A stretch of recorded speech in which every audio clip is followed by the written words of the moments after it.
আসসালামু আলাইকুম, good evening. বেলকনিতে চলে আসলাম। আকাশটা খুব সুন্দর, বৃষ্টি হয়েছে আজ সারাদিন, সকাল থেকেই বৃষ্টি। তো ভাল লাগছে, ওয়েদারটা খুবই ভাল লাগছে, একটু ঠান্ডা ঠান্ডা ওয়েদার।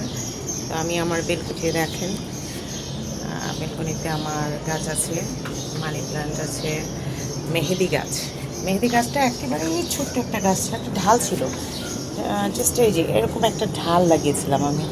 হ্যাঁ, ছোটো যে কোনো একটা ঢাল, এই থেকে দেখেন কত বড় হয়ে গেছে, মাশাআল্লাহ, কত সুন্দর গাছ হয়েছে আমার।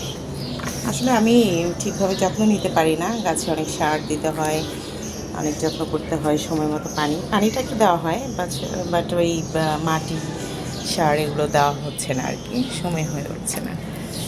দেব নার্সারিতে গিয়ে একদিন কিছু জৈব সার কিনে নিয়ে আসবো ভাবছি, এনে দিয়ে দিব। এটা হচ্ছে পাম ট্রি গাছ। তো এই হচ্ছে আমার সামনের বেলকনি থেকে সামনের একটা দক্ষিণমুখী বাসা। সামনের ফ্লোরটা ফাঁকা, এখানে কোনো ঘর নেই।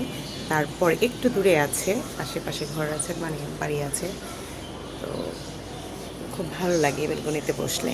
মাঝে মাঝে আমি এখানে বসে ভাতও খাই, আমার ফ্রেন্ডসরা আসলে ওদেরকে নিয়ে চা নাস্তা করি।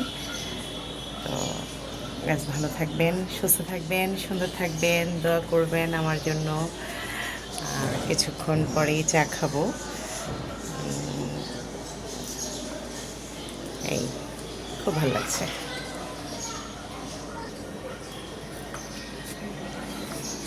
আল্লাহ হাফেজ, আসসালামু আলাইকুম।